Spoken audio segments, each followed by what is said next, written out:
Again, yes, and I do need to turn that mic on, so that would help a lot. Are we on? Okay, there we go. Awesome. So that'd be nice to get that going, I guess. Today, obviously, tomorrow is Memorial Day, and so we're looking at just a lot of things that have been going on with my family. I've been traveling a lot. Obviously, we want to keep my brother Dane in your prayers. A lot of stuff has been going on with tornadoes, and last week I wasn't here, and we also got hit by a tornado, so that doesn't make it much better. It's just tornado season for everyone right now, so just want to keep those who are in that, just keep them in your prayers right now. And so, but today, our lesson, I'm very grateful, first of all, to get this opportunity to speak and preach to you guys. I decided I would dress up a little bit. Rex does that, so I figured I'd do that too. My brother told me after I got my haircut, he said, you already look like one of the kids. Now you really look like one of the youth group kids. And so I'll take that as a compliment, but it's just kind of whatever, I guess. So trying to grow the beard out, but we'll see how that goes. But yeah, very very grateful to preach to you guys today. Our lesson today is going to be called Fixer Upper, and it's the God who can fix me. Obviously, I was born in 2002, so a lot of my life was based. We grew up. A lot of our family time was watching movies. So I am a big movie person. I know I talk about that a lot, but yeah, I'm a big movie person, and a lot of my life was actually watching Disney movies. And I know a lot of our kids here can relate to that. Obviously, maybe not as much now with some things that have been going on, but yeah, most of my life we watch movies as a family, and so in one of those movies that I really love to talk about is this one here. If I can turn it on, there we go. Let's see, there we go. Is Wreck-It Ralph. It's a very interesting movie. It basically talks about arcade games that. Basically, there's a world behind that. It's coming to life, and so Ralph is a arcade character.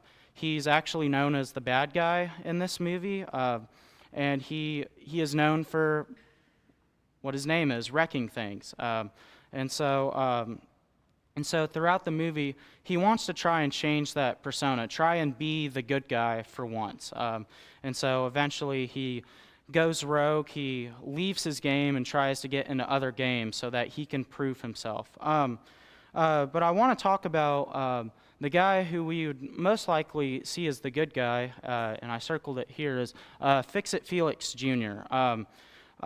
His goal in this video game, is to basically fix everything that Ralph destroys. And he actually kind of tries to do that throughout the movie too. We don't really always talk about that a lot, but yeah, he tries to fix a lot of even Ralph's problems, some things that he can't even control. And so sometimes I think we like to think that spiritually we try to be like Fix-It Felix Jr. We try to fix a lot of our problems that aren't always in our control. And that's something that is really hard to do sometimes. And so whether that's maybe financially, maybe some struggles, maybe physically, or even spiritually, we try to fix everything, and that we think that if we just try to do just a little bit more than we are normally supposed to, then things are going to be okay.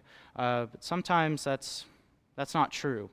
We're called to be Christians that Jesus inspires, and he tries to, and he needs to fix us to where we need to be. Not the other way around. Not us trying to always go out and do what we can. We want to do what we can, but, sometimes that can just lead us to an overboard of burnout, working overtime, hurting ourselves in that process. And that's what God doesn't want us to do. And no, I'm not saying we shouldn't work at all, but I'm saying sometimes we get to where we try to work and fix things that we deal with in our life, that we got to let God fix those things. And so, we're called to let God be the ruler in our lives. Because, in Exodus 20, in the Ten Commandments, God talks about, you shall have no other gods before me. And he says, I am a jealous God, which means that, he doesn't want anyone before him. He doesn't like it when we turn to things that may be worldly, that maybe we're struggling with. He doesn't want that. He wants the best for us. And so here's some examples today of that we're going to look at of people that didn't allow God to fix their problems. They ended up becoming idol worshipers, consumers, and they even were manipulated by those things. And so one of those examples is in Solomon, is with Solomon in 1 Kings chapter 9 and then 1 Kings chapter 11. In 1 Kings 9, I just have it up there for us to kind of look at. 1 Kings 9, he talks about that. He talks about this idea that that Solomon, he just finished building the temple, and God says, I am going to bless you if you stay faithful to me. But then he warns him later in these verses that if you don't listen to me, if you do not listen to me, then it says in verse 7 here in chapter 9 that I will cut off Israel from the land that I have given them. And so he warns Solomon that faithfulness is something that we need to have. But, the thing was, Solomon had a problem. And in 1 Kings 11, verses 1 through 4, it says, Now King Solomon loved many foreign women, along with the daughter of Pharaoh, Moabite, Ammonite, Edomite, Sidonian, and Hittite women, from the nations concerning which the Lord had said to the people of Israel, You shall not enter marriage with them, neither shall they with you, for surely they will turn away your heart after their gods. And then we look, we're skipped to verse 9. It says, And the Lord was angry with Solomon because his heart had turned away from the Lord, the God of Israel. And so looking at these verses, we see Solomon had a problem. And that problem was women. No, women are not the problem. I am not saying that at all. I'm not trying to go that route because my mom's here. She would get mad at me if I said something like that. But yeah, his problem was his temptation of having wives and trying to please them. And the more he tried to please them, the more he fell into the idol worshiping. And so he eventually caved in to worshiping other gods. He even built statues and things of those foreign gods. And God did not want that for him at all. He let his passion of his wives decide his fate, instead of letting God be the true ruler of his life. He turned to these idols, and it resulted in exactly what God said, a shaken up kingdom, a kingdom that ended up falling. Another example that we have of people who didn't let God fix their lives was the rich man in Luke 16. We'll be in Luke quite a bit today, but yeah, here in Luke 16 it says here in verse 19, it starts here. Sorry, I'm trying to get there. There it is. It says, There was a rich man who was clothed in purple and fine linen, and who feasted sumptuously every day. And at his gate was laid a poor man named Lazarus, covered with sores, desired to be fed what fell from the rich man's table. Moreover, even the dogs came and licked his sores. The poor man died and was carried by angels to Abraham's side. The rich man also died and was buried. And in Hades, being in torment, he lifted up his eyes and saw Abraham far off and Lazarus at his side. And he called out, Father Abraham, have mercy on me. He said, have mercy on me, and send Lazarus to dip his finger in water and cool my tongue, for I am in anguish in this flame. But Abraham said, Child, remember that you in your lifetime received your good things, and Lazarus in like manner bad things. But now he is comforted here, and you are in anguish. So most of us kind of know the rest of this story, but it's a good reminder to kind of read it every once in a while. But the rich man, he had a problem with greed. He loved his stuff. He loved, as the kids say now, flexing his riches. So he likes to show off and have parties, have all this royalty. But it consumed him so much that he didn't even think to give anything to Lazarus. Lazarus waited for the crumbs to fall off his plate. And he had dogs come and lick his sores.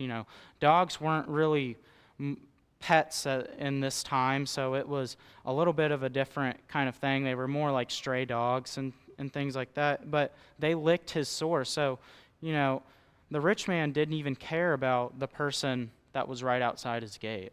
And people tend to put their focus on money, their job, whatever it is. Maybe it's school, maybe it's sports.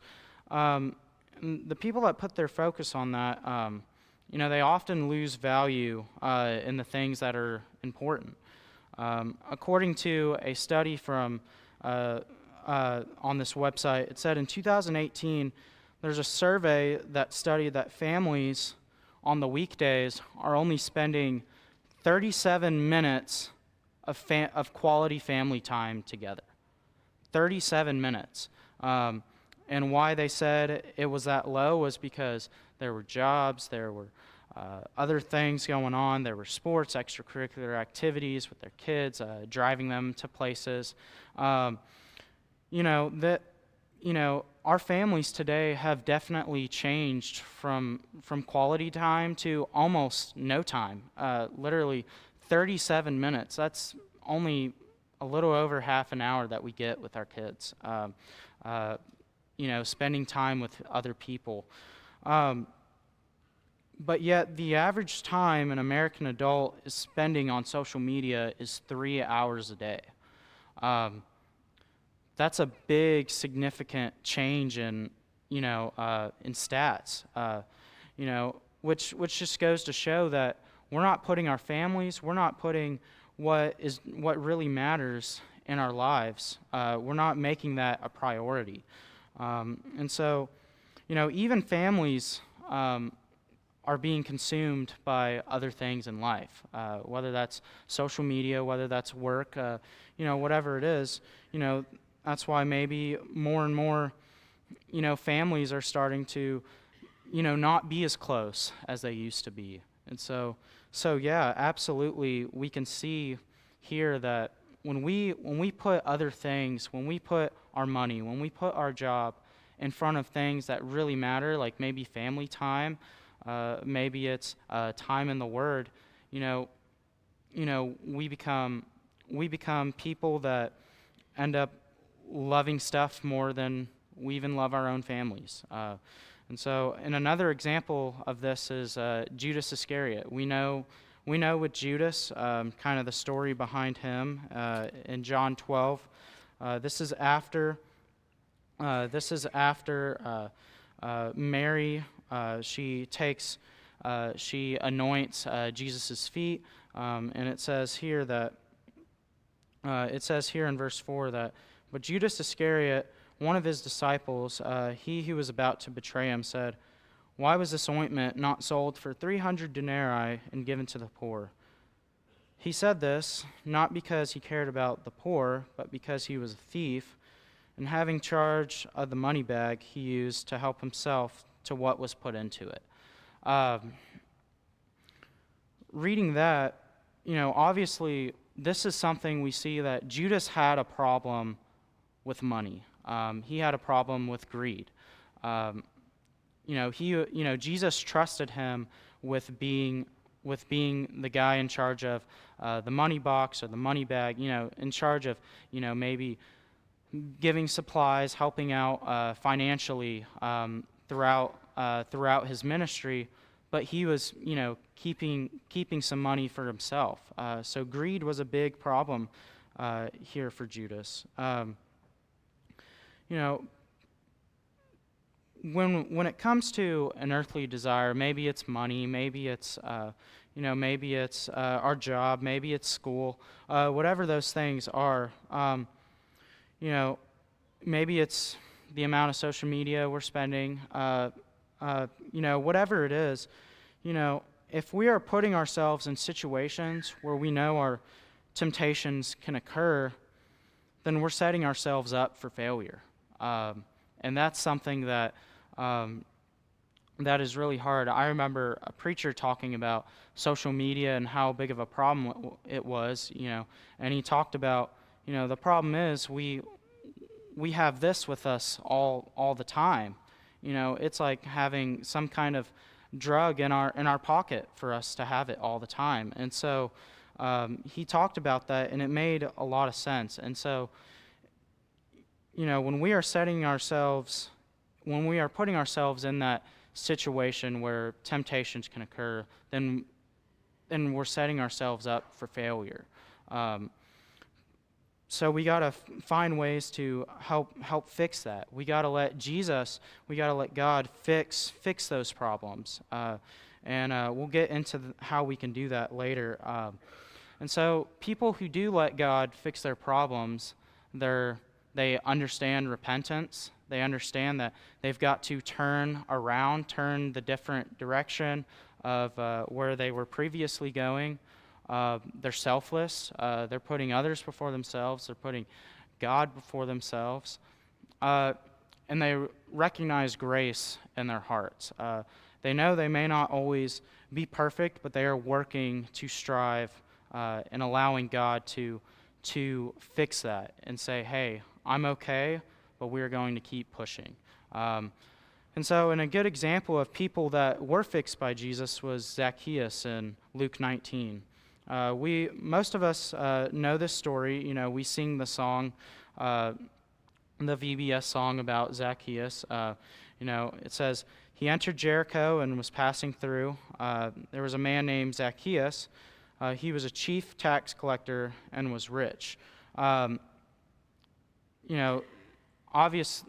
Something that David Lattin, who's a preacher, you can find his sermon on Matthew through Bible Talk. He said he talked about this, that there's levels to being a tax collector. Matthew seemed to be more directly involved with people just because of the way he was, because it just says he was just a tax collector. But here Zacchaeus is a chief tax collector, so he is kind of head in the business, and he wasn't liked by very many people. He had a bad reputation. He was stealing a lot from people. He was extremely rich because of his job. But it says, we talk about Jesus came to the place in verse 5. He looked up and said to him, Zacchaeus, hurry and come down, for I must stay at your house today. So he hurried and came down and received him joyfully. And so then we skip to verse 8. It says, Zacchaeus stood and said to the Lord, Behold, Lord, the half of my goods I give to the poor. And if I have defrauded anyone of anything, I restore it fourfold. Zacchaeus probably saw from Jesus' example and the teachings that money was a big problem in his life. He was being consumed by it. Maybe you could go as far to say it was a priority.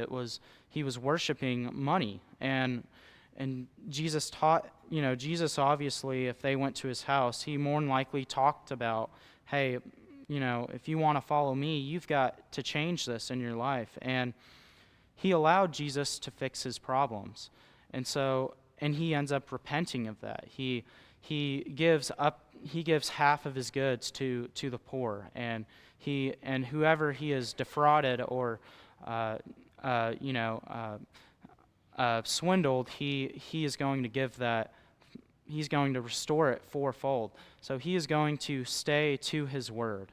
And so, yeah, Zacchaeus is a great example of someone that allowed God to fix what was broken in his heart, the things that he was struggling with, and he went and he absolutely changed for the better.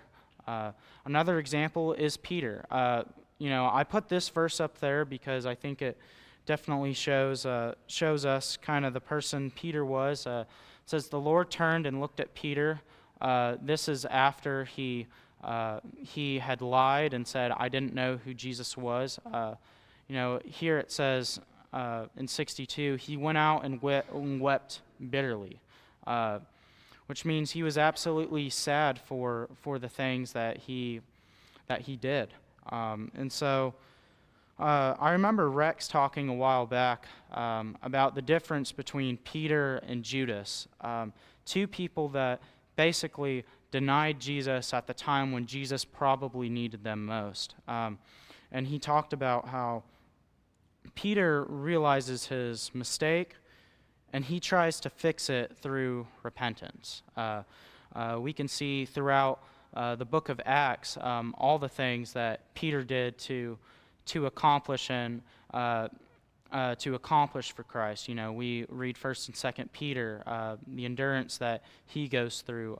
Acts 2, when he preaches to the people, and tells them about repentance and baptism. He emphasizes that we are all broken, and we've all got something in our lives, but we've got to let God fix that. And Peter lets that happen. Of course, we talk about how, he confessed that Jesus is the Son of God, and then he goes to denying him, 3 times. And then he goes back to worshiping God. He honors him, and he is teaching as much as he can. And then he goes through the time in Galatians where he's struggling a lot with conformity to back to Judaism. And so Peter's, we like to call him a nutcase for the most part, whatever's going on in his life. But we see that he repents of those things. He learns from his mistakes, and he allows God to fix that problem in his life. With Judas, when Judas sees his mistake, yes, he tries to give the money back that he took, but the problem was they didn't take it, and he ultimately ended up taking his own life, full of shame and guilt for the things that he did. Sometimes when we see the mistakes that we make, the things that we struggle with, I think there's a lot of shame that comes with that. Adam and Eve, we go back to creation. When God created Adam and Eve, they were naked and felt no shame. And then after they fell to Satan, after they committed sin, they became separated from God, and they clothed themselves because of their shame. They wanted to hide the mistakes that they had. And when we mess up in our lives, it can make us really, really shameful. And when we do that, sometimes we tend to isolate ourselves. In our class upstairs on Wednesday nights, we've been talking about, we've been going over this book called Not a Fan. It's by an author named Kyle Idleman. He talks about how, sometimes when we come to church, we tend to put on a mask. And what that means is sometimes we take things like everything is fine, but in reality, it's not always like that. Sometimes maybe it's a hardness of heart, maybe there's shame behind it, why we don't talk about, our feelings or how we're doing spiritually, but God wants us to He wants us to be together. That's why we are here this morning, is to be together and to worship Him and give everything that we have to Him. And so he talks about wearing a mask, and that sometimes when we wear that mask, we hide from that true family of ours, and that's the church. And that's something that even all of us, I think, can say we have struggled with that at a time or so. Maybe we call it going through the motions or whatever, but yeah. And so, like Judas, he didn't allow God to fix him, and so it led to ultimately suicide for him. But Peter was able to fix himself. He was able to let God fix the problems in his life. And so the next person we're looking at is Paul. And we know the story of Paul when he was formerly Saul. In Acts 9 and verse 18 and verse 20, it talks about how, before that, in verse 1 of chapter 9, Saul is trying to persecute Christians. In chapter 8, he approved of the death of Stephen, who was the first recorded that we know of martyr for Jesus. But we look at in verse 18 that, after he was blinded in Damascus, Ananias teaches him, and it says, immediately there fell from his eyes something like scales, and he regained from his sight, and he got up and was baptized. And immediately he began to proclaim Jesus in the synagogue, saying, "He is the Son of God." Paul is one of the best examples that we can see of someone who completely turned their lives around for Christ. He talks about in Galatians chapter 2, he says here in Galatians 2, verse 20 through 21, it says here that he was crucified with Christ, that it is no longer I who live, but Christ who lives in me. And the life I now live in the flesh, I live by faith in the Son of God, who loved and gave himself for me. I do not nullify the grace of God. And so right there, it says he appreciates the grace of God here. He tells of the gospel and that Jesus is the Son of God. Before that, he was this murderer. He was hurting people. He was suffering Christians, but now he is suffering for Christ now, and that we can see throughout the New Testament, throughout his letters. When we allow God to fix us, we tend to recognize his grace more and more, even after all the times that we mess up. Sometimes we go through this process where if things aren't going our way, if we, maybe it's consumption of, whatever it might be, sometime, and things aren't going the best.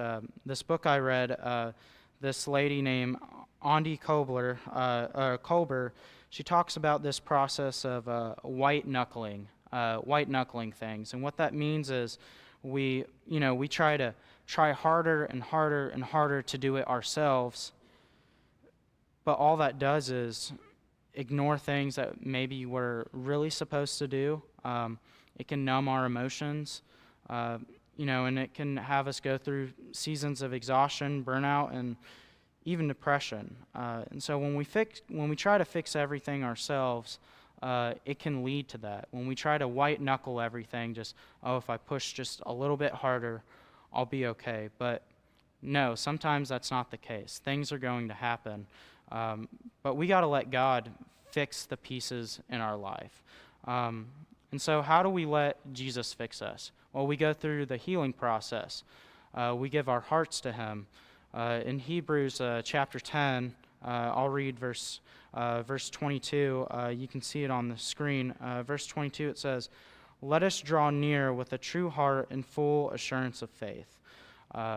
In verse 22, it talks about a true heart for God has complete trust in him, even when things aren't going our way or we're struggling with something. We have full trust in him. and it's an active thing. We actively draw closer to Him through setting our mind and setting our heart on Him.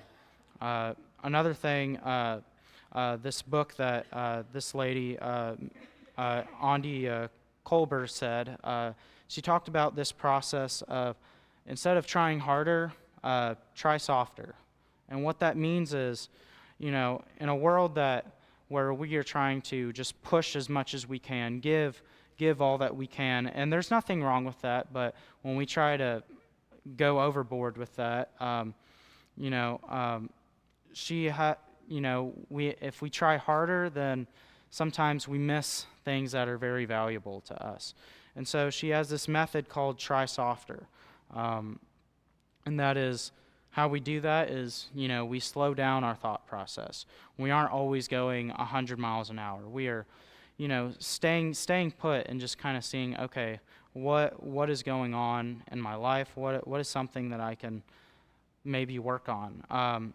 We talk with our friends and our families, people that we care about here in the church, how we're feeling, really opening up, being vulnerable. And then, paying attention to our actions and what we are doing when we are around others. Whether or not we're out with our friends, maybe at Shoney's, or maybe we're in the building. God calls us to be the same no matter where we are. And so something she kind of suggested, and something I'd like to suggest to us is, for the next few days, maybe think about some things that maybe we can work on and just kind of write those down. Like, what am I doing throughout the day? What is something that I can read that I can kind of work on? How can I try softer throughout my spiritual life? And so another thing is cut off the supply. We got to cut out the things that maybe we are tempted with, maybe we are addicted to.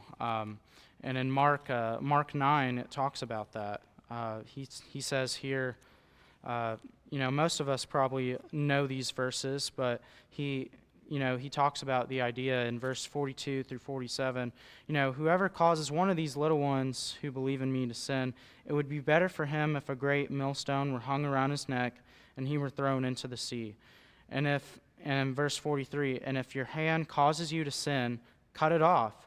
It is better for you to enter life crippled than with 2 hands to go to hell, to the unquenchable fire. And if your foot causes you to sin, cut it off. It is better for you to enter life lame with 2 feet than with 2 feet to be thrown into hell. And if your eye causes you to sin, tear it out. Reading that here, whatever it is that may be feeding those problems, cut it out. Only we know what those problems might be. But if it is taking time out of your life, if it is isolating you from the church, if it is, taking you away from people you might love and respect, even if it's getting anywhere in between you and God, cut it out. Only you can make that step to stop it. Some examples here: if you're hanging out with people that may be causing you to say things and do things you don't normally do, find new friends. Find people that actually care about your spiritual health. If you're on your phone, instead of spending time with your family, maybe get out a basket and put all your phones in it for the night or something. Take time to actually cut those things out of your life. If it's, and I'm not saying people do this, but, people that struggle with drugs and alcohol, maybe, don't go to the bar. Don't go to those places where you're going to set yourself up for failure. Take yourself out of that position to fail. And so, cut off the supply that may be feeding you. That's how we can truly heal. And another thing is transform. In Romans 12, verse 1 and 2, it says, do not be conformed to the world, but be transformed by the renewing of your mind. Transformation is an act or process of being transformed. When we talk about cutting out something, allowing the heart to be drawing near to God, giving our hearts to Him, this isn't something that we can always do immediately. Obviously, transformation, it's an act or process. It is not something that is very easy to do. You don't get good at shooting turkeys by just shooting one shot, right? Shooting the gun one time. You don't get good at piano one time by just playing one note, unless you're a prodigy or something. But you don't get good at dunking a basketball or getting good at your forehand or backhand in tennis unless you're constantly working at it. Some people it might be natural, but for me it was not. But yeah, it's something. It's a constant process that we have to go through. A quote from this book said about trying softer is, "The process of blooming is as valuable as the flower it produces." And that's something that can really apply to my life too, is that, when we try to white knuckle things, we want to get it done now. We want to have those results now. But, with the healing process, it's a process. It's something that takes time. But if we keep working at it, then we can really blossom into the person that God created us to be. A story from the book we're reading upstairs talked about how a man, he became a Christian. After he became a Christian, he went through this process of seeing people all the time, serving as much as he could, maybe leading class, whatever it was. He was all in on his faith. And what was funny was his family started to become really concerned for him because maybe he wasn't spending time with them as much. So they talked to this person about, hey, I think he needs to be home more, things like that.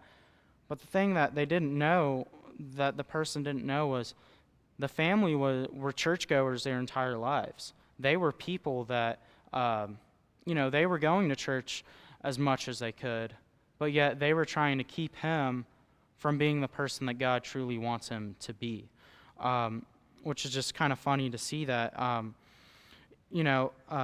They weren't willing to fully let God fix their hearts, but the son went through the healing process. He was doing all that he could. He was working on being involved with others and truly letting God fix and turn his life around.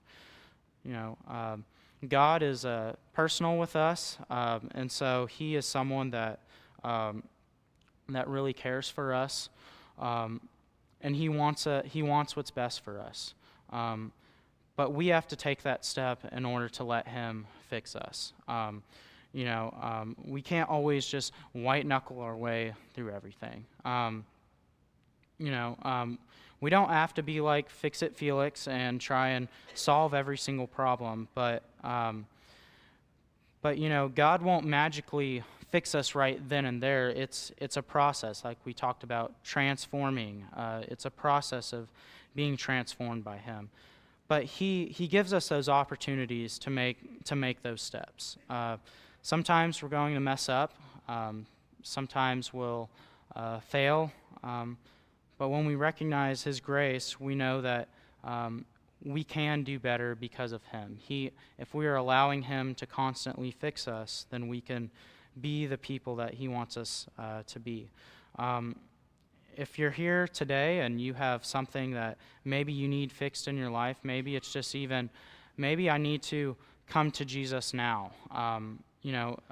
If you're thinking about maybe baptism, whether that's privately or publicly, let us talk to us about that. Talk to me or Rex or the elders here. We want to help you be fixed on Jesus and allow him to fix our lives.